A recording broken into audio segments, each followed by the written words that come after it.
Vamos começar, né? Senão o nosso tempo acaba. E o assunto é longo, então nós precisamos remir o tempo. Como diz o pastor, né? O tempo ruge ou o tempo urge? Acho que as duas coisas, né? Vamos orar então? Bendito e eterno Deus, graças damos ao Senhor pela bênção de podermos nos aquietar a fim de estudar a Tua palavra, a fim de aprender mais de Ti, a fim de tirar da Tua palavra lições para a nossa vida, para que ela seja luz e lâmpada para iluminar os nossos caminhos. Te pedimos, ó Pai, que ajude-nos, que o Senhor faça gravado em nossos corações a Tua vontade, os Teus preceitos, e dá-nos forças, alegria e paz em realizar toda a Tua vontade, em fazer o Teu querer em nosso viver diário. Perdoe-nos naquilo que faltamos e aperfeiçoe, segundo a Tua graça, segundo a Tua misericórdia. Nós te pedimos em nome de Jesus. Amém. Pessoal, nós estamos estudando então o capítulo 5, que trata da providência, a doutrina da providência. Como o pastor bem falou lá hoje, durante esses últimos domingos, mais de não sei quanto tempo aí, né? Acho que quanto tempo que ele permaneceu estudando o livro de Atos? 18 meses? 8? 18 meses. Pois é, então 18 meses é o que ele gastou para poder estudar aí o livro de Atos, que nada mais é do que estudar a doutrina da providência, para estudar a providência divina, porque no livro de Atos, o tempo todo mostrando a providência de Deus dirigindo as coisas. E segundo o pastor falou lá, um outro teólogo, Mark Jones, ele diria que são 5 anos para estudar esse mesmo assunto. Nós estamos vendo isso, era para ser numa lição, só domingo passado. Nós estendemos do domingo passado para este domingo, tá certo? Então, aqui realmente é muito condensado os nossos estudos aqui na Confissão de Fé. Vamos ver o que está acontecendo aqui.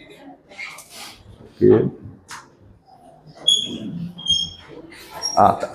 Bom, nós estudamos aí o primeiro capítulo da Escritura Sagrada, o segundo a respeito de Deus, o terceiro dos eternos decretos de Deus, depois o decreto da criação e agora estamos estudando o decreto da providência. Só para o pessoal se situar aí, onde nós estamos na Confissão de Fé de Westminster. Vamos seguir para frente. A partir da semana que vem, nós pretendemos estudar o capítulo 6, que vai tratar da queda do homem. Né? Também, hoje nós vamos falar um pouquinho a respeito de queda também. E do pacto de Deus com o homem. Vamos estudar depois disso o processo, o plano de Deus de redenção após a queda. Tá certo? Então esse é assunto para mais adiante. Vamos seguir aqui. Então no capítulo 5, nós começamos a estudar semana passada. Semana passada nós lemos esse texto. Hoje vamos escolher um outro texto para a gente ler. Vamos abrir em Juízes 14, vamos ler 4 versículos aí em Juízes 14. Juízes, capítulo 14.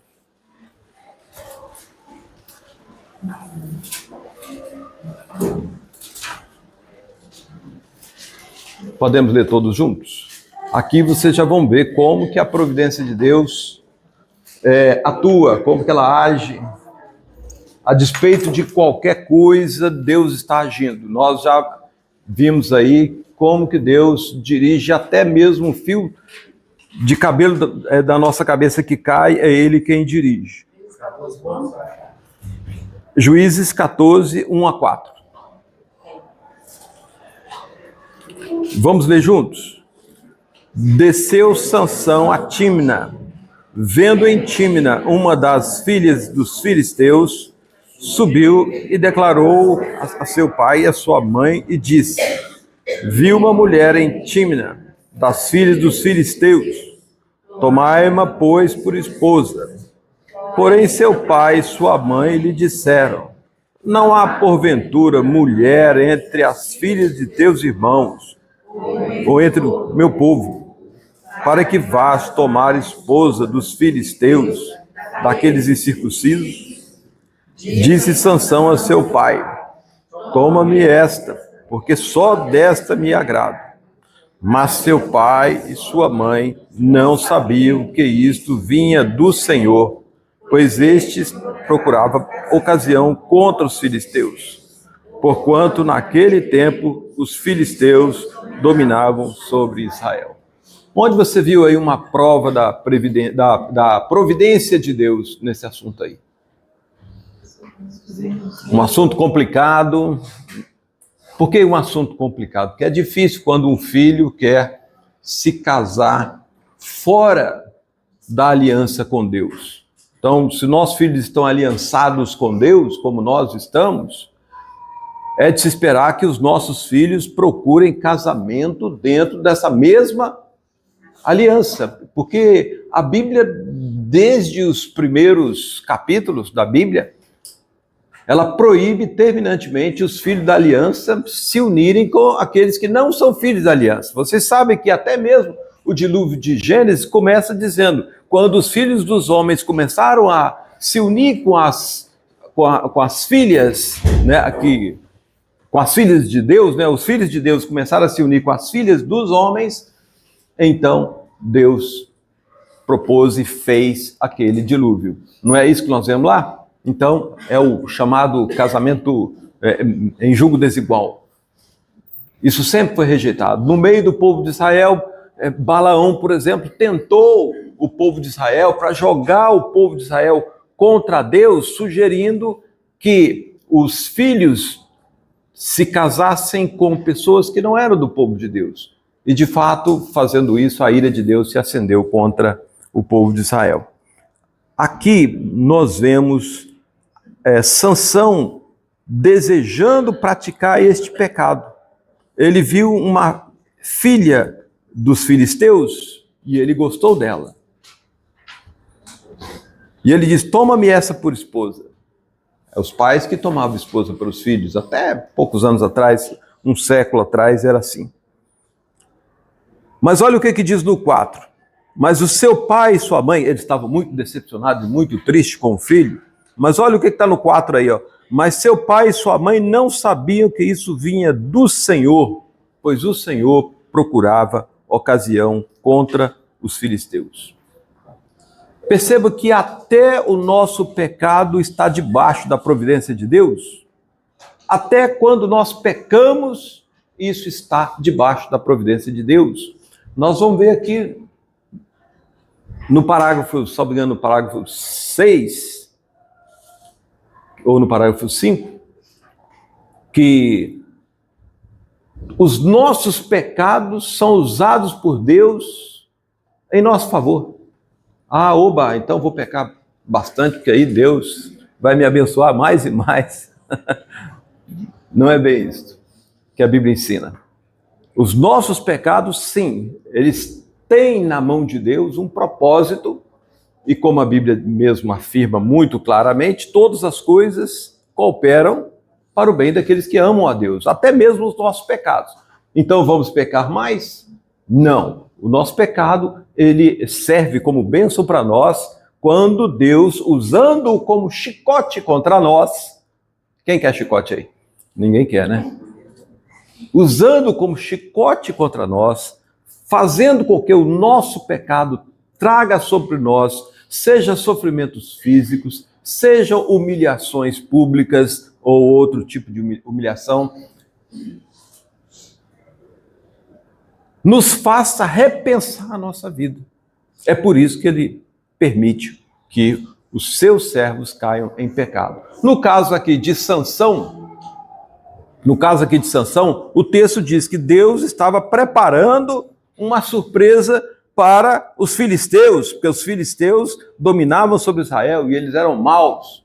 Então ele diz, os pais de Sansão não sabiam que isso vinha do Senhor, aquele desejo de cometer um pecado contra a lei de Deus. Isso vinha do Senhor.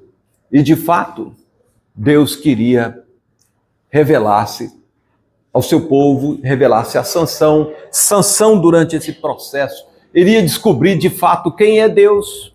E o último ato da vida de Sansão, muito bom dia, Roberta, muito bom dia, Márcio. Qual foi o último ato da vida de Sansão? Foi clamar a Deus, foi confiar em Deus, e ele destruiu aquele templo, e a Bíblia diz que ali ele matou mais filisteus do que todos aqueles filisteus que ele tinha matado durante toda a vida dele. E olha que ele já tinha matado bastante filisteu. Ali ele destruiu mais filisteus do que em toda a vida dele, é o que o texto nos diz. Perceberam aí? Então, até o pecado, ele é usado por Deus em favor do seu povo. Nós vemos isso em toda a Bíblia. Nós vemos os pecados dos filhos os pecados dos filhos de Jacó, pecando contra o filho mais novo, José, quase mais novo, né? Depois tem o Benjamim também. Colocando numa cisterna, vendendo para uma caravana ismaelita. Depois nós vimos como isto redundou em salvação para todos eles. Vamos ler outros textos aqui. Abram aí. Eu marquei alguns textos interessantes aqui que são bons da gente ver Deus agindo. Abram aí em 2 Samuel 24, no verso 1. Mas vocês vão abrir dois textos. 2 Samuel 24, verso 1, vocês vão abrir 1 Crônicas 21. 2 Samuel 24, 1 Crônicas 21. Vamos tentar abrir esses dois textos aí, colocar o dedo aí nas páginas aí, para marcar os dois textos. Nós vamos ler um, logo em seguida vamos ver o outro. E vocês vão me falar qual é a diferença que vocês encontram nesse texto. 2 Crônicas, ou 1 Crônicas 21. E também 2 Samuel 24.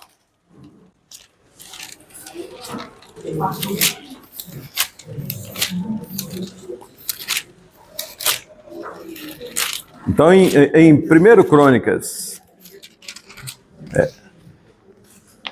vamos ler 1 Samuel, olha aí, vamos ler primeiro o texto de 2 Samuel, que está em 2 Samuel 24.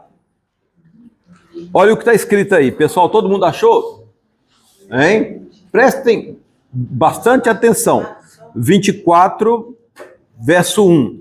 2 Samuel 24, verso 1. Olha o que diz aqui, ó.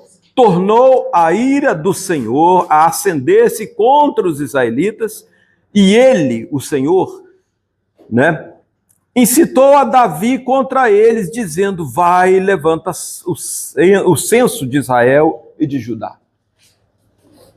Aí está escrito que Deus incitou Davi para ele ir e levantar o censo, o que era um pecado muito grande. Por quê? Ele queria levantar o censo de Judá para saber se ele era mais forte do que Israel, se o reino do sul, que ainda não era um reino, que era tudo unido, não existia dois reinos ainda, mas ele queria mostrar que ele era mais forte do que todo o resto. Ele contra os próprios irmãos dele, vamos dizer assim. Irmãos, porque Israel era um só. Agora mudem para 1 Crônicas 21. O versículo trata da mesma coisa, trata da mesma situação, retrata a mesma ocasião do rei Davi. Olha o que está escrito. Então Satanás se levantou contra Israel e incitou a Davi a levantar censo de Israel. O que vocês viram diferente de um texto para outro? O texto fala de Deus, o outro fala de Deus. E aí, qual dos dois escreveu errado? Foi o autor a Crônicas ou foi o autor Samuel? Os dois disseram sobre cada um com uma visão. O que aconteceu? Deus tirou os freios e deixou Satanás. E aí? Exatamente. Então, quem foi que incitou? Foi Satanás ou foi Deus? Mas Deus não tem Gente, Lembra que nós estudamos semana passada a questão das causas primárias e causas secundárias? A causa primária de tudo é Deus. Por isso não erra o texto que diz que Deus fez isso. O primeiro texto que nós lemos diz que Deus fez isso. No segundo texto que nós lemos, diz que Satanás fez isso. Mas nós sabemos que é Deus quem dirige todas as coisas. Até mesmo quando Satanás faz alguma coisa, ele faz porque Deus o permite fazer. Vamos ver um outro texto parecido com esse. Abram lá em 1 Crônicas, capítulo 10. 1 Crônicas.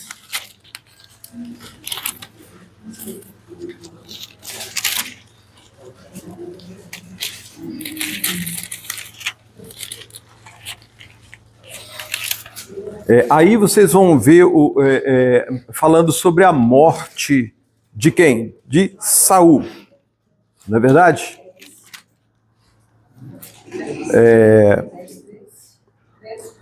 Olha o que diz aqui sobre a morte de Saul. Os filisteus pelejaram contra Israel, tendo os homens de Israel fugido de diante dos filisteus. Os filisteus perseguiram Saul, tal, vamos ver aqui. No verso 4, ele vai dizer: Então disse Saul ao seu escudeiro: Arranca a tua espada e atravessa-me com ela, para que, porventura, não venham esses incircuncisos e escarneçam de mim. Porém, o seu escudeiro não o quis, porque temia muito, então. Então Saul tomou a espada e se lançou sobre ela. Olha o que está acontecendo aqui. Saul se viu cercado. Ele sabia que não tinha mais escapatória contra os inimigos que chegaram ali, os filisteus. Então, para não dizerem que ele foi morto por um filisteu incircunciso, ele disse para o servo dele: me mata. O servo dele disse: não posso fazer isso contra aquele que o próprio Deus colocou lá como rei. Ele teve medo. Depois, ele seria morto de qualquer forma. Mas olha o que aconteceu. Saul, ele mesmo, se lançou sobre a espada e morreu. Vendo, pois, o seu escudeiro, que Saul já era morto, também ele se lançou sobre a espada e morreu também. Então ele sabia que a situação era grave. Ele não queria matar o rei, porque ele seria passível de morte se ele matasse o rei, mas também permitindo a morte do rei, ele também viu que provavelmente ele seria morto. Ele teve medo. Agora olhem o que está escrito no verso 7. Prestem bem atenção aí no verso 7. Vendo os homens de Israel... Não, peraí. Não é no verso 7 não. Vamos ver aí no verso 13. No verso 13. Assim morreu Saul por causa da sua transgressão cometida contra o Senhor. Ele morreu por causa da sua transgressão. Deus permitiu essa situação toda por causa da sua transgressão. Olha aí. Por causa da palavra do Senhor que ele não guardara. E também porque interrogara e consultara uma necromante. Ele foi num terreiro de macumba. Por isso Deus queria matá-lo. Né? E olha o verso 14. Ele consultara uma necromante e não ao Senhor, que por isso o matou e transferiu o reino a Davi, filho de Jessé. Mas afinal, foi Deus quem o matou, mas o texto diz que ele se lançou sobre uma espada. Ele cometeu o pecado aqui do suicídio. Não foi isso que nós vimos lá em cima? Mas agora está dizendo, Deus o matou? De novo eu pergunto, onde está o erro? Quem registrou errado a coisa aqui? Foi Deus ou foi o próprio Saul que fez esse crime? Cometeu esse... Hein? Vocês estão vendo aqui que o texto está dizendo que Saul se matou e lá no final está dizendo que Deus matou Saul. E aí, há alguma coisa errada? Não. Por quê? Porque Deus é a causa primária de todas as coisas. Nada acontece debaixo do sol que não seja da vontade de Deus, inclusive os males que nós praticamos. Inclusive o mal que nós praticamos estão sob o gerenciamento de Deus, estão sob a providência de Deus. É Ele que comanda todas as coisas, de bem ou de mal. Ele usa o mal para o nosso bem. Entenderam, pessoal? Então, vamos seguir aqui. Não, é isso aqui. Uma curiosidade desse. Se ele cometeu a transgressão de ignorar o próprio eterno, procurar uma macumbeira, aí também tem um versículo que fala que os filhos dele também foi morto, no versículo 6. Ele comete suicídio, ele está no inferno ou está no céu? Aí é difícil. Só Deus sabe. Só Deus sabe. Ele estava em pecado. Agora, se Deus quis salvá-lo ou não, aí a gente não sabe. Por exemplo, Nadab e Abiú acenderam fogo estranho e Deus os queimou. Na hora. Eles foram para o inferno? A Bíblia não diz. Foi uma disciplina pesada para o povo ver. Mas a Bíblia não diz se eles foram para o inferno. Então, eu não vou nem tirar e nem colocar ninguém no inferno que Deus não tenha colocado. Eu já li alguns críticos da Bíblia dizendo que a Bíblia ela se contradiz em muitos pontos. Aqui nós mostramos dois textos. Um é esse, que fala que ele se matou e Deus o matou. O outro diz que Satanás incitou Davi. No outro texto diz que Deus foi quem incitou Davi. Então, os críticos da Bíblia usam isso, mas porque eles não entendem. Pode continuar, meu. Só isso mesmo, se contradiz justamente porque não conhece a... Não conhecem. Não conhece a Uhum. da palavra, daí a importância da confissão de fé de otimista. É. Se estudassem, saberiam por que das coisas. Sim, nós vamos continuar hoje a partir do 5. Né? Então, vamos continuar aqui. Então, nesse capítulo, nós já estudamos a seção 1, que trata da soberania de Deus, a preservação e a direção. A questão da direção, você vê aí que Deus dirige todas as coisas, até os males que acontecem. Né? Causas primárias e causas secundárias. Nós estudamos isso aí lá na segunda sessão. Hoje nós vamos fazer uma recordação bem rápida sobre isso aí. Meios ordinários e meios extraordinários. O que são meios ordinários e meios extraordinários? Meios ordinários. Deus estabeleceu as leis da física. Um dia discurso outro dia. Todo dia o sol nasce de manhã e depois ele desce lá atrás. E isso acontece todo dia. Isso dá vida à Terra. Isso faz com que as coisas funcionem. As leis físicas fazem com que o mundo funcione. Em outro lugar, a Bíblia diz que quando uma delas falhar, significa que Deus falhou. O próprio Deus afirma isso lá. Nós lemos aqui um versículo que diz isso. Então, as leis naturais que Deus estabeleceu, que Deus escreveu, elas são os meios ordinários. Os meios extraordinários é porque Deus não está sujeito às suas leis. Nós estamos sujeitos às leis de Deus, mas Deus não está sujeito às leis de Deus. É diferente. Entenderam, pessoal? Nós não estamos sujeitos. Nós não podemos fazer o sol parar no céu.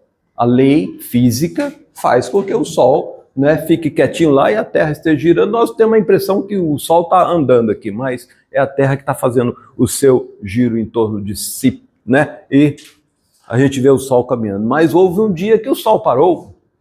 Houve um dia que o sol andou para trás, lá com Ezequias, 10 graus. Algo em torno de uns 40 minutos. Andou para trás.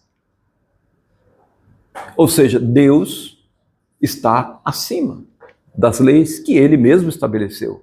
Houve um dia que Eliseu tinha lá os seus ajudantes achavam que os 3 ali moravam numa casa muito pequenininha e falaram, vou construir uma casa para aumentar o nosso espaço. Eles não tinham machado, pediram um machado emprestado. E eles estão lá construindo uma casa maior para eles. O que acontece com o machado? Afunda. Aí ele chega para Eliseu, ai meu senhor, o machado era emprestado. E o que Eliseu fez? Lançou lá um galho dentro da água e na hora que ele lançou aquele galho, o machado veio até o galho, ele flutuou dentro da água. Deus não está sujeito às leis que ele próprio estabelece. Ele está acima das leis. Lembra que ele transcende inclusive o tempo.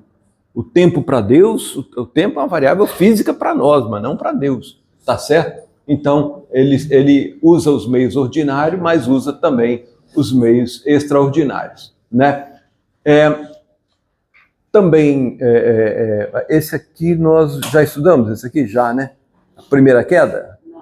Não, né? Então vamos seguir desse aí. 5, 6 e 7. Vamos seguir desse aqui a partir de hoje, tá certo? A primeira queda, aqui nós estamos falando do Éden. Primeira queda e a limitação do pecado. Provações e crescimento. Aqui talvez um melhor nome para esse parágrafo seria o efeito do pecado na vida do crente. Como que Deus usa para os seus filhos até os efeitos do pecado. Aqui é o oposto. Aqui é o efeito do pecado sobre o mundo lá fora, sobre os ímpios. Tá certo? Então aqui, ó, o pecado no homem de Deus, o pecado no ímpio. E por fim, como que Deus cuida e preserva da sua igreja. Tá certo, pessoal? Então vamos usar este atalhozinho aí para a gente pular. Não para lá. Para a gente pular, cadê? Para a gente pular direto lá para onde nós devemos continuar. Esse atalho aqui, pronto. Recordando aí, nós estudamos que causa primária de todas as coisas é o próprio Deus. Então, a questão das causas, né? Causas secundárias são as leis físicas, as leis naturais escritas por Deus. Também os acasos, ou pelo menos os aparentes acasos. Lembra que nós lembramos aqui do versículo quando um soldado atira a esmo uma flecha e ela atinge o rei Acabe por uma fissura ali, por uma entrada improvável ali na armadura do rei. O único buraquinho que tinha, o soldado atirou assim, de qualquer jeito. E foi aquilo que matou o rei Acabe. Algo improvável aconteceu. São os acasos que não são acasos. Deus é que está dirigindo. As decisões humanas, e são chamadas causas livres. Então eu tenho causas contingentes, que são os acasos, e tem as causas livres, entre as causas secundárias. Tá certo? O homem é livre para fazer o que ele quiser, e Deus permite, não tudo. Deus permite até onde aquele pecado vai cumprir o decreto de Deus, ele permite. Agora, nada fora do decreto de Deus. Então, até os nossos pecados estão plenamente debaixo dos decretos de Deus, e Deus permite somente aqueles que vão fazer, de alguma forma, cumprir o decreto de Deus. Tá certo? Então, Deus dirige até os pecados. Ele dirige. Ele não provoca. Ele não incita ninguém. Ele não no sentido de dar ideias. Não no sentido de tentar alguém a fazer alguma coisa. Ele usa os próprios pecados que já estão no coração das pessoas. É isso que ele usa. Entendeu? Sansão já tinha aquele pecado. Se Deus quisesse refreá-lo, não deixaria. Ele pensaria, não, isso aí está fora. É bonita, é isso, é aquilo, mas está fora do povo de Deus. Se Deus quisesse refrear, ele faria isso. Poderíamos ler aqui o caso de Ezequias. Vamos ler. Abram aí, por favor, em 2 Crônicas 32, 31. salvo melhor juízo. 32, 31. O texto diz o seguinte, a respeito de Ezequias. É porque Deus tinha fortalecido bastante Ezequias. Deus tinha dado uma doença para Ezequias e Deus tirou aquela doença de Ezequias. Aí, no 32, 31, ele diz, contudo, quando os embaixadores dos príncipes da Babilônia lhe foram enviados para se informarem do prodígio que se dera naquela terra, Deus o desamparou. Olha, Deus aqui tirou os freios. Deus o desamparou para prová-lo e fazê-lo conhecer tudo o que lhe estava no coração. Deus tirando os freios. E se você ler o texto correlato que está escrito por baixo aí, o texto correlato é de 2 Reis, capítulo 20. Você vai ver que por causa daquilo que ele fez, quando Deus desamparou aqui, o que ele fez quando Deus desamparou? Uma caravana que vinha da Babilônia estava ali. E ele era um camarada orgulhoso. Ele era um camarada daquele que vaidoso. O cara queria mostrar que ele era melhor do que os outros. Ele queria mostrar. Então, quando os da Babilônia chegaram, os embaixadores da Babilônia, o que Ezequias fez? Mostrou tudo que Deus tinha dado para ele. Olha como Deus me deu isso, me deu aquilo, me deu aquilo outro, me deu aquilo outro, me deu aquilo outro. Olha como eu tenho tudo. Sabe como é que é? Já pensou? Você tenha lá, eu não sei quantos aqui tem uma Ferrari e uma Lamborghini nas garagens. Aí você chama todo mundo para ver ali a sua Ferrari e Lamborghini só para o outro ficar babando. Esse era o prazer de Ezequias. A Bíblia diz que Deus o desamparou para que ele conhecesse essas coisas que estavam no coração dele. E o que o profeta disse para ele? Perguntou, o que eles viram? Qual a resposta dele? Viram tudo. E o que o profeta disse depois? Do jeito que viram tudo, virão e levarão tudo. Não deixarão absolutamente nada por aqui. Nada, absolutamente nada. Então, quando acontece a invasão babilônica, eles levam de fato tudo. E destrói o templo, vocês conhecem a história, né? Mas você vê que foi o próprio Deus que desamparou. Foi o próprio Deus que abriu, tirou os freios para que ele cometesse esse pecado. Milagres. Dizem que os presbiterianos, reformados, não acreditam em milagres hoje. Milagre é coisa de pentecostal, é coisa de não sei o quê. Não, nós cremos em milagres hoje, sim, senhor. Claro que nós cremos em milagres. O que nós não admitimos é pessoas com milagre nas pontas dos dedos. Isso não existe. No passado existiu. Se você ler 2 Coríntios 12, 12, alguém acha rapidamente aí, lê para nós. 2 Coríntios 12, 12. Bem rápido. 2 Coríntios 12, 12. 12, 12.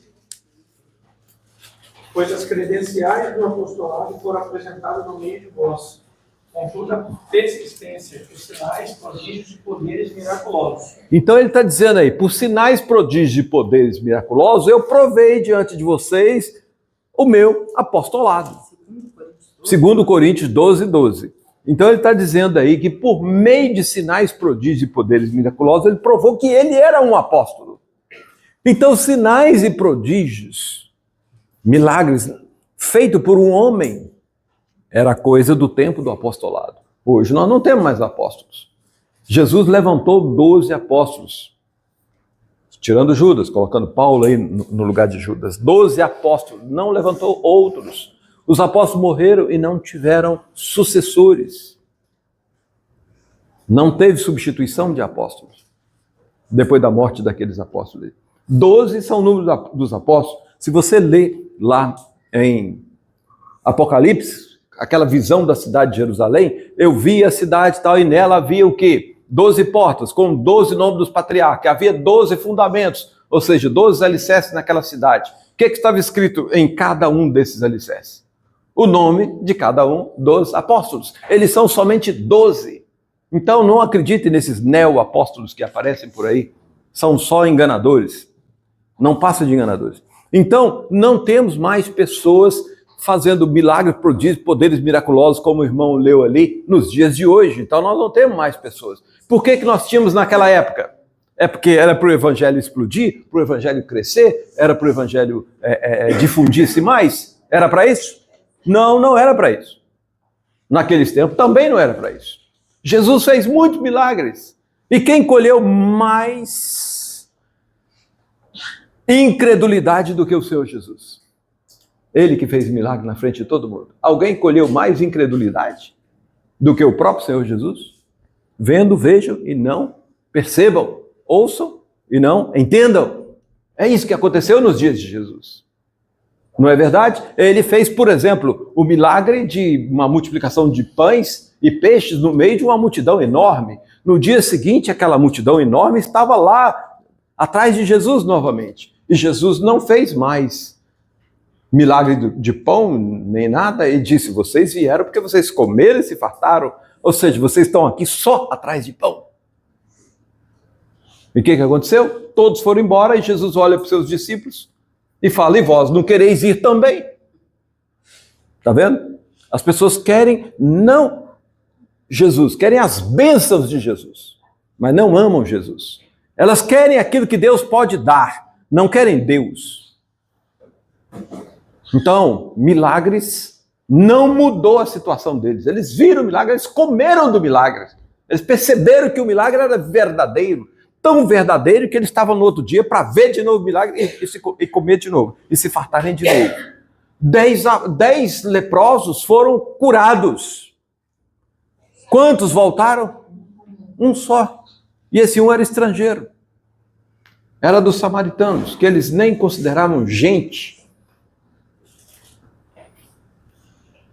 Não é verdade? O que adiantou? Milagre da cura na própria carne, onde ninguém podia dizer para eles, não, o milagre não aconteceu em você. Porque ele sabia que tinha acontecido. O que lhes adiantou? Nada. Então, evangelismo não é feito de milagres. Não é feito de milagres. Paulo diz que os judeus pedem milagres, os gregos pedem palavra, retórica, mas nós continuaremos pregando. Porque a fé vem pelo ouvido, a pregação da palavra, não mais do que isso. O próprio Senhor Jesus diz, porque vistes, crestes, bem-aventurado, aqueles que não viram e creram. Então, nosso caminho é a verbalização da palavra. Nada além disso. Vamos fazer um teatro, vamos fazer um espetáculo, vamos fazer não sei o quê. Vai ficar mais fácil das pessoas entenderem. E quem diz que Deus quer o caminho mais fácil? Se ele quisesse o caminho mais fácil, quando Gideão percebeu que ele tinha 10 mil homens e o inimigo tinha 20, 30 mil, não sei quanto, Gideão ficou desesperado, porque ele estava em minoria, ele estava em desvantagem. Ele foi pedir socorro. O que Deus falou com ele? Gideão, você está com muita gente. E foi diminuindo até chegar a 300 homens. Daquilo que ele já achava ruim com 10 mil homens. Sei lá, não sei se era 10, se era 5 mil que tinha no início. Mas ele acabou com 300. Quem diz que Deus quer o caminho mais fácil? Por isso que a Bíblia diz que ele decidiu, ele elegeu salvar as pessoas pela loucura da pregação. Por que loucura? Porque parece ser o caminho mais improvável. Mas ele quer o caminho mais improvável, por quê? Para que a glória seja somente de Deus, para que ninguém diga, a glória é minha. A glória é somente de Deus. Então nós cremos em milagres, sim. E se nós, reformados, não pudéssemos crer em milagres, não haveria por que orar. Porque quando a gente ora, ele está pedindo uma intervenção de Deus fora dos ritos normais, fora das leis naturais. Eu quero a intervenção de Deus para um irmão que está doente. Os médicos já fizeram tudo, nós vamos orar para que Deus livre daquela situação. É porque nós cremos que Deus pode intervir, mas não podemos mais chegar para aquele doente e falar com ele. Eu não tenho ouro nem prata, mas o que eu tenho te dou, levanta e anda. Isso nós não cremos mais, porque o tempo, as credenciais dos apóstolos acabou. Esse tempo passou. Tá certo? Então vamos dar prosseguimento aqui. Finalmente na seção 4. Primeira queda. Quando fala primeira queda, aqui refere-se ao Éden. Tá certo? Primeira queda é a limitação do pecado. A onipotência, a sabedoria inescrutável e a infinita bondade de Deus, de tal maneira se manifestam na sua providência, que essa providência, ela se estende até a primeira queda. E a todos os outros pecados dos anjos e dos homens. E isto não por uma mera permissão, mas também não é por Deus fazendo. Não é por uma mera permissão, mas é uma outra permissão. Mas por uma permissão tal que, para os seus próprios e santos desígnios, sábia e poderosamente, ele os limita, regula e governa. Em uma múltipla dispensação, quer dizer, múltipla forma de dispensar as coisas, múltipla forma de fazer as coisas, tá certo? Então, é uma múltipla dispensação, diferente forma de dispensar essas coisas. Mas essa permissão é tal que a pecaminosidade dessas transgressões procede tão somente da criatura e não de Deus, que, sendo santíssimo e justíssimo, não pode ser o autor do pecado, nem pode aprová-lo. Deus não aprova o pecado, mas ele usa. Ele não aprova, mas ele usa para fazer a sua vontade. Então, Deus permitiu a entrada do pecado no mundo? Sim, foi ele que permitiu, mas ele não tentou ninguém. Em absoluto, ele jamais tentou ninguém. Deus a ninguém tenta e não pode ser tentado. Ele permitiu. Ele criou seres morais, homens e anjos, com vontade própria. E essa vontade própria os levou para o caminho deles próprios e não o caminho de Deus. E aqueles anjos que seguiram seus próprios caminhos, Deus os precipitou no inferno. Os demais, Deus fez com que eles jamais pudessem pecar. Os anjos eleitos não pecaram, os anjos não eleitos pecaram, mas por vontade própria. Homens, a mesma coisa. Os homens eleitos de Deus pecaram, mas os homens não eleitos também pecam. Quer dizer, os eleitos e os não eleitos, todos pecam. Só que, diferente dos anjos, Deus tem um plano de salvação para homens, para os seus eleitos. Para anjos, os eleitos não pecaram, não precisa de um plano de salvação para eles, porque os eleitos nunca pecaram, tá certo? É diferente.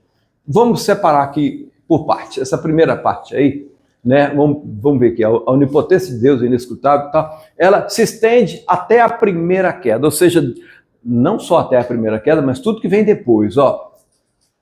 Tudo que vem depois. Ou seja, a primeira queda já era uma manifestação da providência divina. Vamos ver alguns textos que vão mostrar isso. Olha o que diz Romanos 11, 32 até 34. Porque Deus a todos encerrou na desobediência. Todos, desde o Éden, né? A fim de usar de misericórdia para com todos. Ó profundidade da riqueza, tanto da sabedoria como do conhecimento de Deus. Quão insondáveis são os seus juízos e quão inescrutáveis os seus caminhos. Quem, pois, conheceu a mente do Senhor? Ou quem foi o seu conselheiro para fazer essas coisas? Então, tem muitos de nós aqui que estamos vendo essas coisas e perguntando, por que Deus não impediu tudo isso? Tem muitos de nós que veem essas coisas sabendo que Deus podia ter impedido tudo isso, nos colocando no lugar de juízes de Deus. Queremos ser juízes sobre Deus. Percebeu, pessoal? Ele não fez porque ele não quis fazer. Ele quis fazer do jeito que fez. E a Bíblia revela que isso foi para a manifestação da glória da sua justiça e para a manifestação da glória da sua misericórdia. Não haveria necessidade de misericórdia se ninguém pecasse. Não havia necessidade de justiça se não houvesse injustiça. A glória da justiça de Deus, ela é manifesta por meio dessas coisas. E por meio dessas coisas, ele mostra a sua misericórdia, ele próprio se fazendo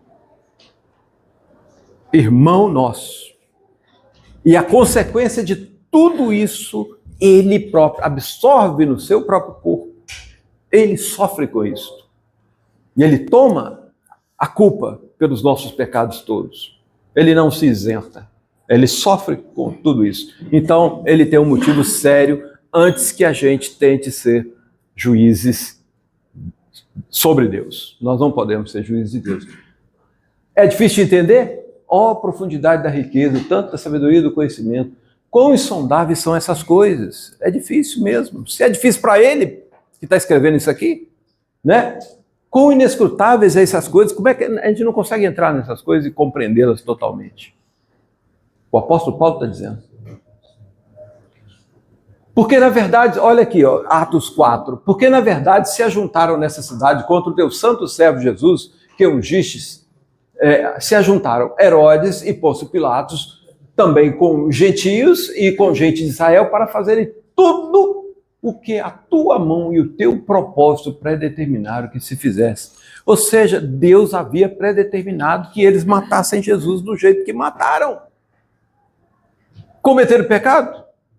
Cometeram. Mas estavam fazendo o que Deus havia predeterminado. Muito provavelmente eles foram para o inferno, mas eles fizeram aquilo que era da vontade deles. Eles fizeram tudo com maldade no coração.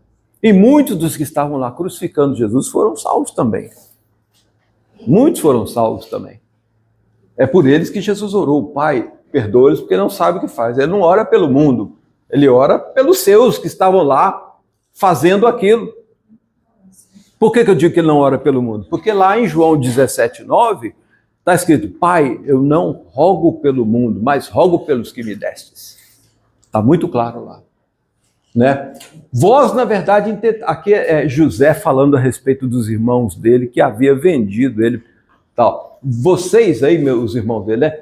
Na verdade, intentastes o mal contra mim, porém, Deus o tornou em bem para fazer, como vedes agora, que se conserve muita gente em vida. Então, até o pecado, Deus controla completamente, para um motivo de bem.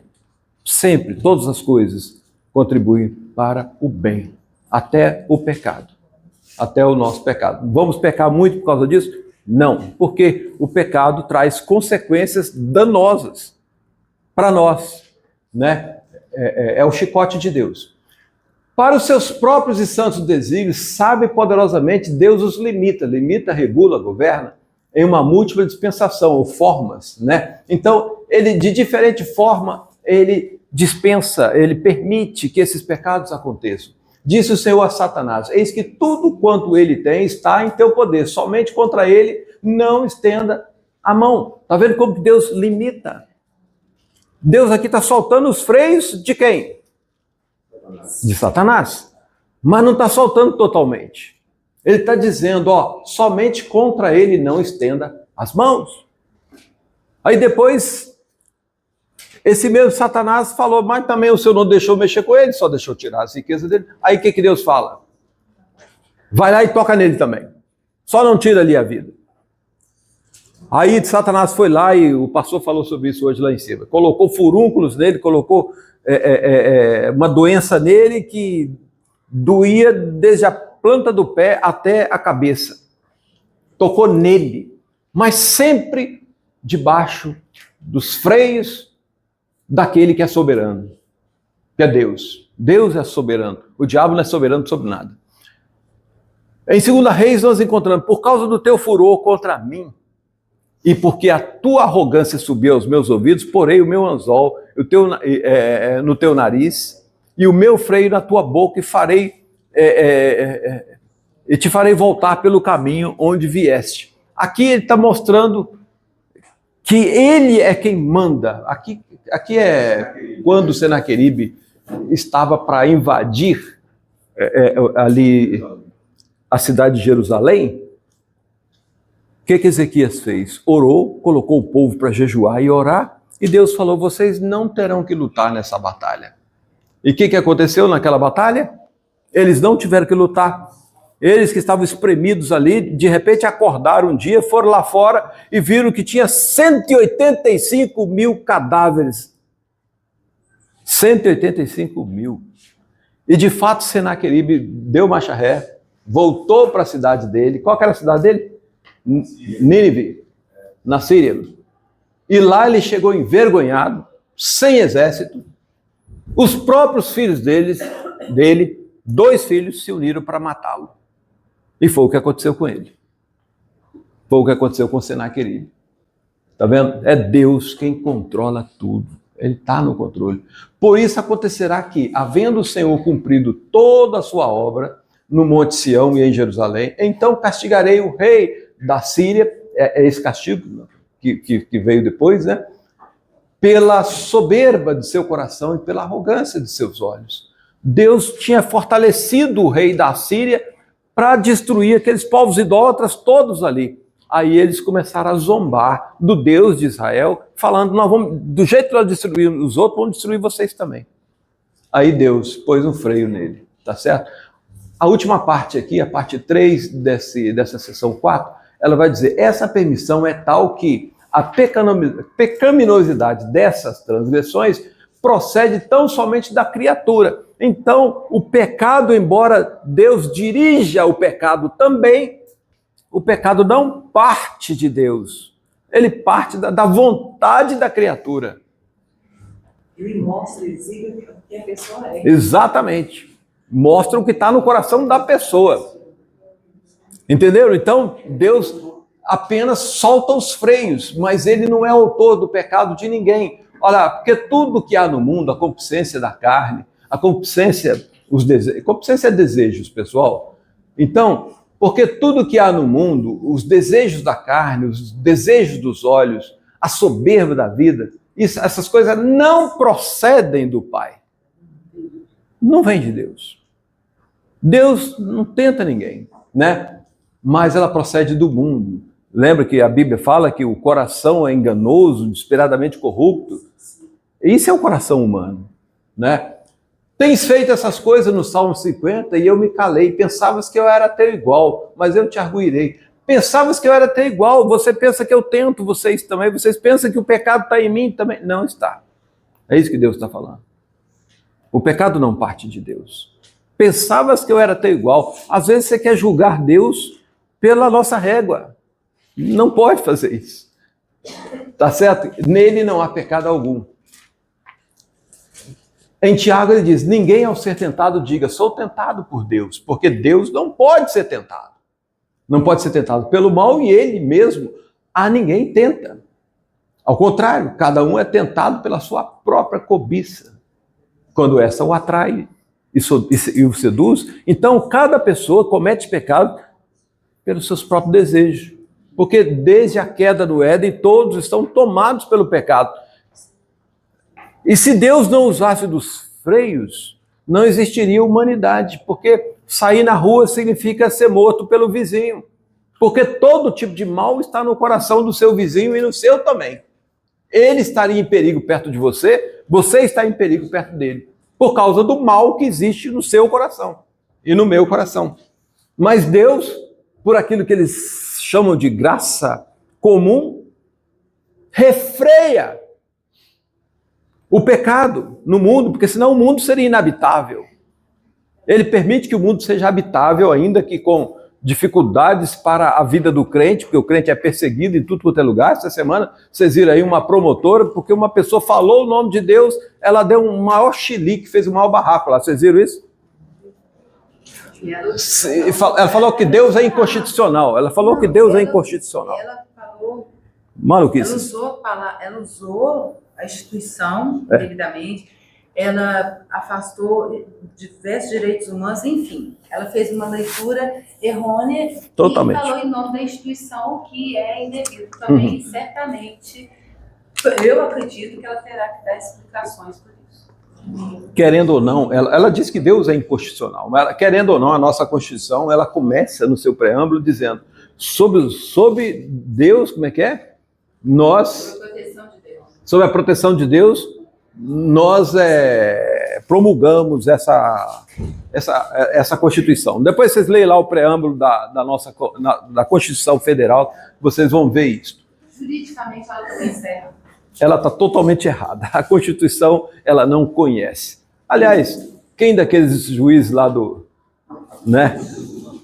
conhece a Constituição? Pisaram em cima dela e rasgaram, não é verdade? Não todos, mas o negócio está feio. Então, Deus, ele não tenta ninguém, mas ele é quem dirige todas as coisas que acontecem.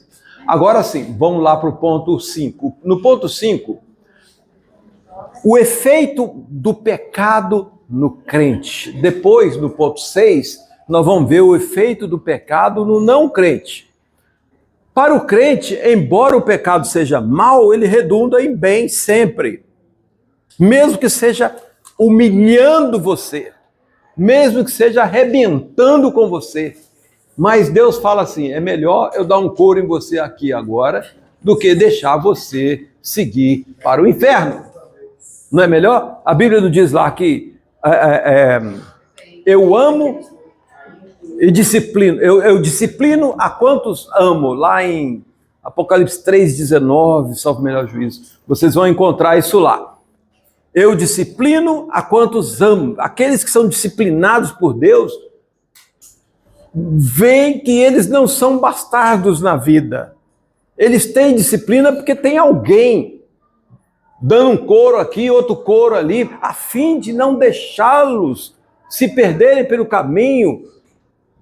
A minha vara e o meu cajado, a tua vara e o teu cajado me consolam, porque são instrumentos de disciplina, porque me dá a certeza que o Senhor não vai deixar eu a solta por aí, sem freios, não vai me deixar sem freios. Vamos lá, vamos fazer alguns destaques aqui, ó. Porém, Ezequias não correspondeu ao benefício que lhe fora feito, nós já lemos isso, pois o coração se exaltou, pelo que veio grande ira sobre ele e sobre Jerusalém. Ezequias, porém, se humilhou por causa da soberba de seu coração. Ele e os habitantes de Jerusalém, e a grande ira do Senhor não veio sobre eles nos dias de Ezequias. Depois daquelas coisas que aconteceu, quando foi dito para Ezequias, olha, isso que você fez foi mal. O que Ezequias fez? Ele se humilhou. Aí a ira de Deus não veio. Então, o que eu estou querendo mostrar aqui, Deus permitiu aquele pecado de Ezequias, a fim de que Ezequias fosse humilhado, a fim de que ele aprendesse a própria humilhação, a fim de que ele aprendesse que a sua soberba, a sua vaidade era pecaminosa. Então Deus permite que nós caiamos em pecados, muitas vezes, para que nós sejamos envergonhados, para que nós passemos por sofrimento, a fim de nos livrar do mal pior. O pior mal seria perder a nossa alma no inferno. De novo se acendeu a ira do Senhor contra Israel e incitou Davi contra ele, dizendo, vai, isso aqui nós já lemos também, né? Onde em um lugar está escrito que é Deus que fez isso, no outro lugar está dizendo que foi Satanás que fez. Olha, e para que não me ensoberbecesse, Paulo falando, com a grandeza das revelações, foi-me posto um espinho na carne, mensageiro de Satanás, para me esbofetear, a fim de que não me exalte. Por causa disso, 3 vezes pedi ao Senhor que afastasse de mim. Então ele me disse, a minha graça te basta, porque o poder se aperfeiçoa na fraqueza. De boa vontade, pois, mais me gloriarei nas fraquezas, para que sobre mim repouse o poder de Cristo. Então, Paulo foi dado a ele aquilo que é chamado de espinho na carne, para que ele não caísse no pecado da soberba. Porque Paulo, ele próprio reconhece que ele tinha certa tendência para assumir essa posição de soberba, porque ele fala das revelações que ele teve até o 3º céu. Quem mais passou por isso? Paulo podia bater no peito e falou, só eu, né? Lá eu ouvi coisas que não é lícito nem sequer pronunciar diante dos homens, coisa que foi revelada só a mim, Paulo está dizendo ali, tá certo? Para que ele não se ensoberbecesse, foi colocado nele um espinho na carne, alguma coisa que lhe trazia sofrimento.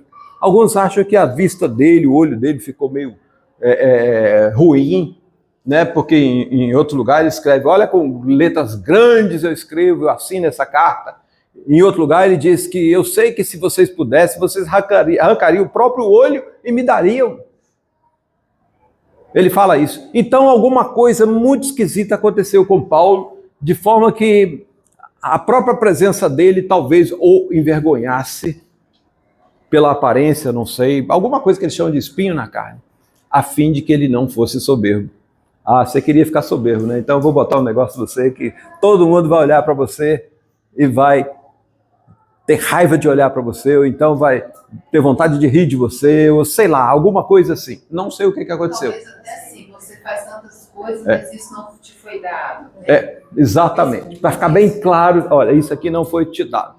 Então, para que ele não caísse no pecado da soberba, ele reconhece isso. Agora sim, o pecado no ímpio. Enquanto o pecado Deus permite na vida do crente, a fim de humilhá-lo, a fim de que ele se volte para Deus, a fim de que ele não caia na tentação da soberba, na tentação da vaidade, no ímpio ele endurece mais, né?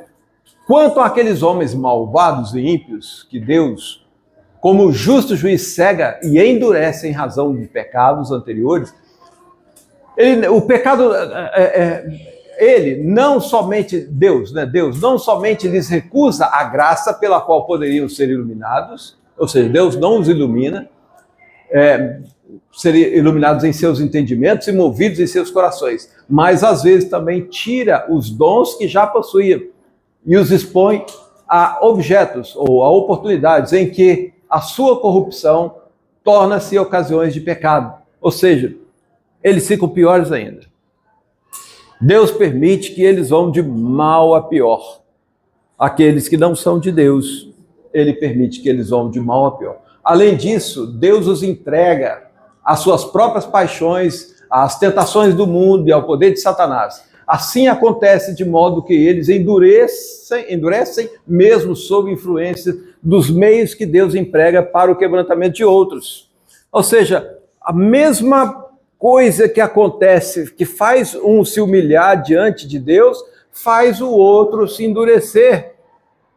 Um fica com ódio de Deus, o outro procura o socorro de Deus. O mesmo pecado, eu posso dizer que aconteceu ali entre Judas Iscariotes e Pedro. Os dois traíram Jesus no dia mais importante de Jesus. Só que Pedro percebeu, Deus é que esclarece, né? Deus é quem levanta a pessoa, não é a própria pessoa.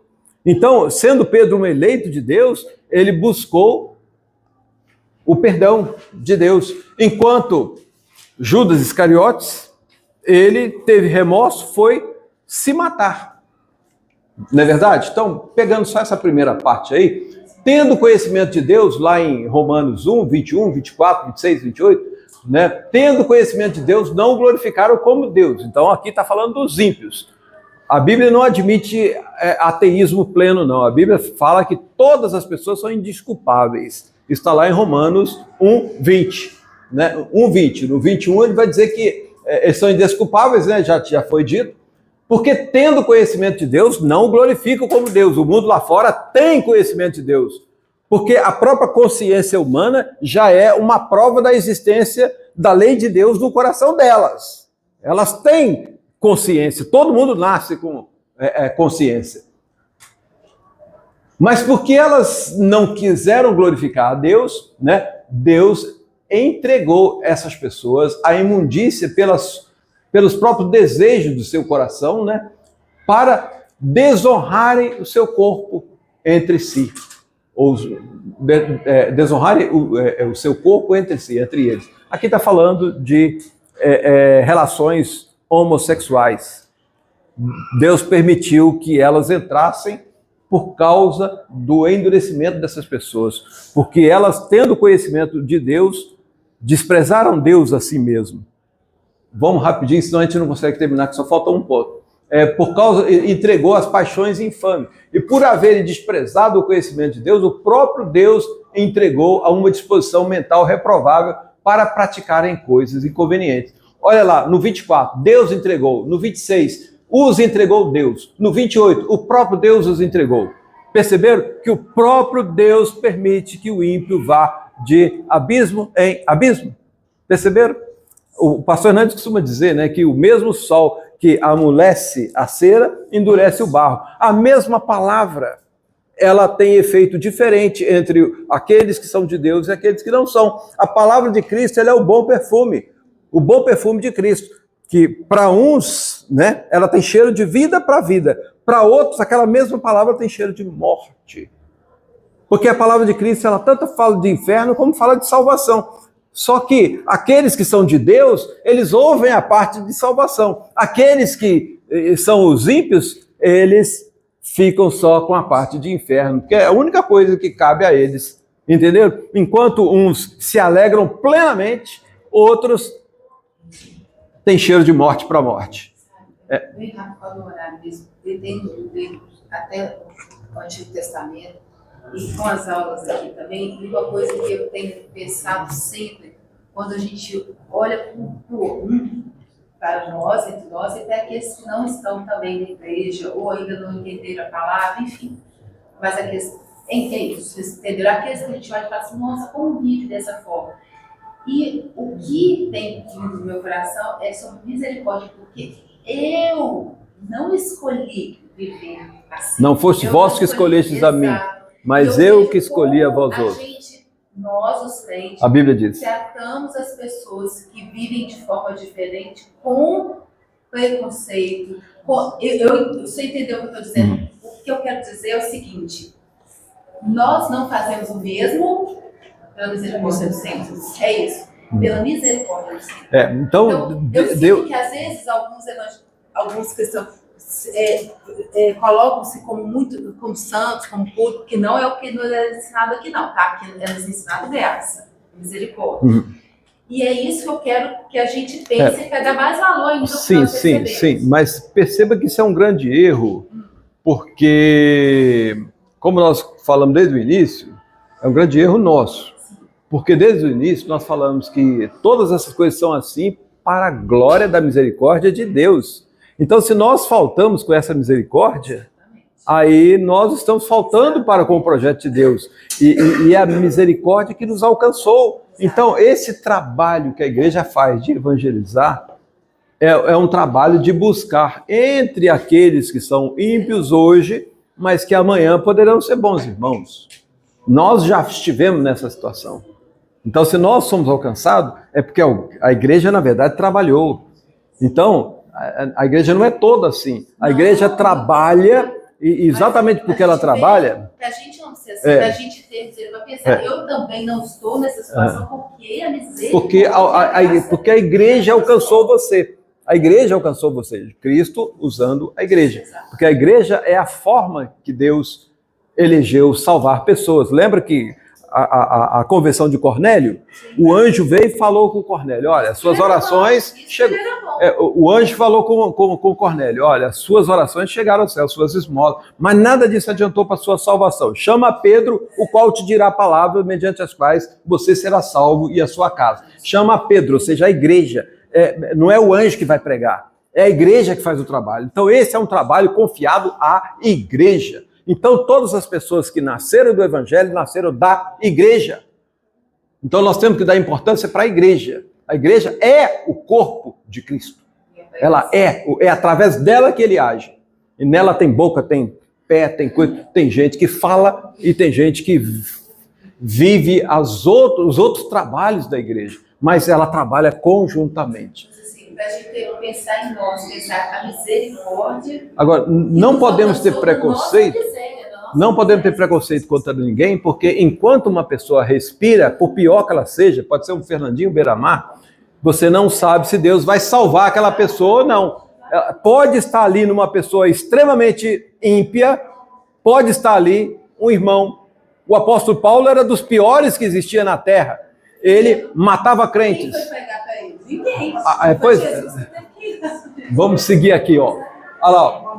O que Israel busca, isso não conseguiu, mas a eleição os alcançou. Israel buscava a salvação por obras, não conseguiu por esse caminho, só pela eleição. Os mais foram endurecidos pelo próprio Deus. É Deus quem endurece. Olha aqui, porém o Senhor não vos deu coração para entender. Então, para alguns, Deus não concede o entendimento.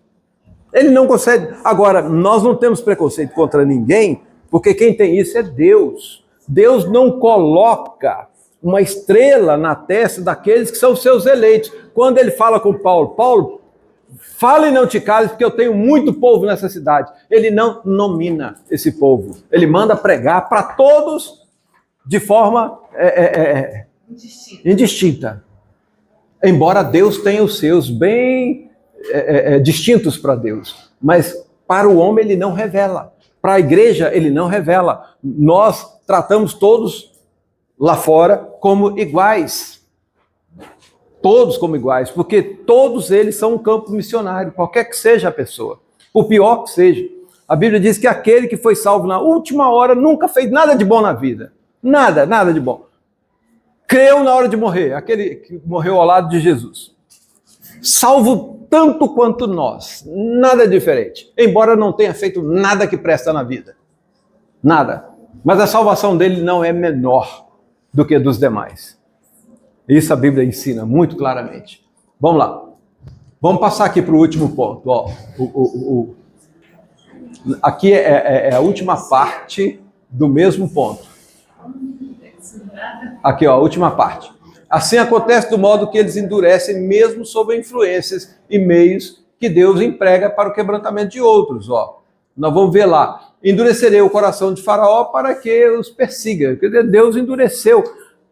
Deus manda o sofrimento para alguns e eles se quedam diante de Deus. Manda o sofrimento para outros e eles se endurecem.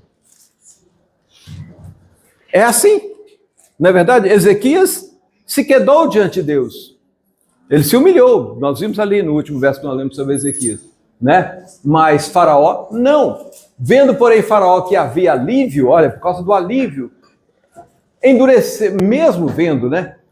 Endureceu o coração e não os ouviu como o Senhor tinha dito. Ou seja, primeiro veio o sofrimento. Aí quando veio o alívio, opa, esse negócio não era tão sério assim, nada, né? No fim das contas eu acabei ficando de boa. Aí o que ele fez? Se endureceu. E veio a outra praga, veio até a 10ª praga. E depois da 10ª praga? Endureceu também. Deixou o povo ir, mas foi atrás. Foi atrás, mesmo depois da 10ª praga, mesmo depois da morte dos primogênitos.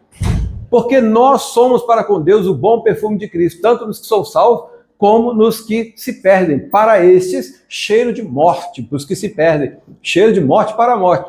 Para aqueles, os que são salvos, aroma de vida para a vida. Quem, porém, é suficiente para essas coisas? Então, o mesmo evangelho é recebido para uns como bom perfume, para outros como algo ameaçador, algo como cheiro de morte. A mesma mensagem, o mesmo evangelho. Né? E por fim, pessoal, só para fechar aqui, agora falou primeiro do crente, depois falou do não crente, agora da igreja de modo geral. A providência de Deus, ela se estende em geral a todos os crentes. Também de um modo muito especial, ele cuida da igreja e tudo dispõe para o bem da igreja como um todo, para a igreja como corpo de Cristo. Nós vimos ali como ela trata o indivíduo, crente, o indivíduo não crente, agora a igreja como corpo. Ela também trata da igreja como um corpo, né? Olha lá, eis que os olhos do Senhor estão contra o reino pecador, e eu os destruirei de sobre a face da terra, mas não destruirei de toda a casa de Jacó, diz o Senhor, porque eis que darei ordem e sacudirei a casa de Israel entre todas as nações, como se sacode o trigo no crivo, sem que um só grão caia na terra. Esse sacudir o trigo no crivo aí é quando você pega o trigo misturado com a casca, você joga aquele na peneira para cima, o vento passa, leva as cascas e o trigo volta a cair dentro da peneira. Não é assim que funciona? O pessoal que mexe com café, o pessoal que mexe com trigo, sabe que é assim. Deus não perde nem um grãozinho para fora da peneira, dos seus.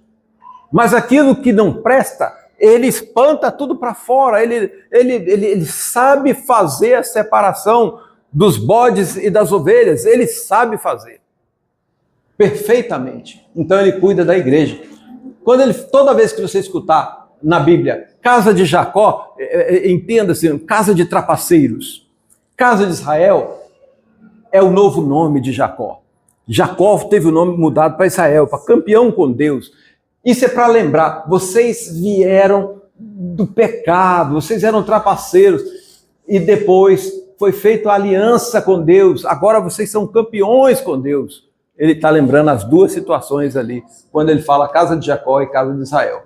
Pois também eu te digo que tu és Pedro, e sobre esta pedra edificarei a minha igreja, e as portas do inferno não prevalecerão contra ela. Então Deus também está preparando a sua igreja, está tratando como igreja, não somente como indivíduo, mas também como igreja. Agora, quando ele fala que tu és Pedro, Pedro é o chefe de todos, não é isso que o texto está dizendo, não, pessoal. Aqui ele está falando de Pedro como apóstolo, ou seja, é sobre a doutrina dos apóstolos que a igreja estaria edificada. Tanto é que essa mesma palavra você vai ver mais adiante se referindo ao colégio apostólico. E Paulo vai dizer que a igreja está edificada realmente lá em Efésios 2:20, está escrito lá que a igreja está edificada sob o fundamento dos apóstolos. Porque de todos se calares, agora, de outra parte se levantará para os judeus socorro e livramento. Mas tu e a casa de teu pai perecereis. E quem sabe se para conjuntura como esta é que fostes elevada a rainha. Aqui ele está falando, Mordecai falando com Esther. Esther, se você continuar refugando, minha filha, não vai ter salvação para você. Esther, ela refugou. Quando Mordecai mandou o recado para ela, olha o que está acontecendo, Esther. Olha o que está acontecendo. Mordecai, Amã quer matar o povo de Deus todo. Quer matar todo mundo. Qual foi a resposta de Esther? Eu não posso fazer nada, porque ninguém pode entrar na presença do rei sem ser convidado. Ninguém pode entrar lá, porque qualquer um que entra lá morre. Se o rei não estender o cetro. E aí, qual foi a contra-resposta? A outra resposta agora de Mordecai. Essa aqui, ó. Essa aqui. Se você não fizer alguma coisa, quem sabe você foi colocada para isso. Mas uma coisa, Mordecai tinha certeza, de outro lugar vai se levantar livramento para o seu povo. Por que ele tinha essa certeza? Porque ele sabia das promessas, porque ele sabia que o rei da glória nasceria desse povo. E o inimigo queria justamente matar o rei da glória, que é o Senhor Jesus Cristo. Então Mordecai não tinha dúvida, olha, Esther, você não é a nossa última esperança. Faça o seu trabalho. Se você não fizer, não pense que você vai se safar. Ele está dizendo aqui, ó. Porque de outro lugar Deus vai levantar socorro para o seu povo. É isso que ele está dizendo nesse verso. Ele está dizendo, nosso socorro não está em homens. Nosso socorro não está nas suas mãos. Está em Deus. Essa é a sua oportunidade. Se você perdê-la de fazer o bem, de outro lugar Deus vai levantar o socorro para o seu povo. Ele tinha esta certeza, tá certo? Todas as coisas cooperam para o bem daqueles que amam a Deus, daqueles que são chamados segundo o seu propósito. Esse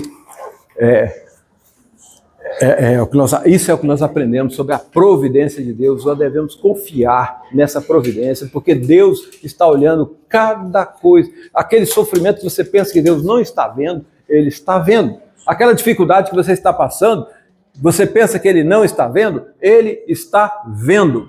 E muitas vezes Ele permite essa dificuldade ou para que nós não nos envaidecemos, ou para que nós tomemos emenda, deixemos uma situação de pecado e nos voltemos humilhados, auto-humilhados diante de Deus. Nos humilhemos perante a poderosa mão de Deus. Humilhai-vos perante a poderosa mão de Deus e Ele vos exaltará. Ele diz. Então, é para isso que Ele permite o sofrimento, mas Ele está no mais absoluto controle e em hipótese alguma Ele vai perder aqueles que são seus. Mas isso não dá permissão para que ninguém viva no pecado.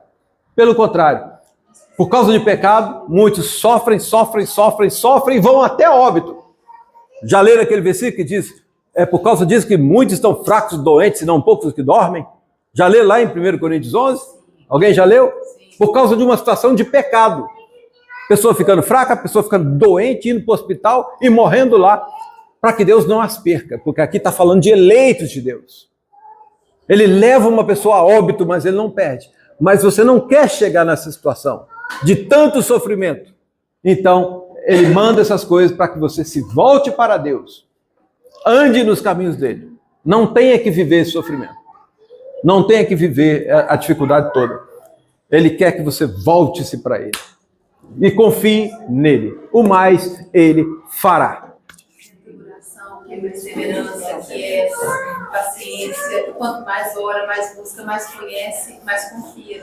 Exatamente. Quanto mais a gente se aproxima de Deus, a Bíblia diz que a intimidade de Deus é para aqueles que o temem, aqueles que o buscam.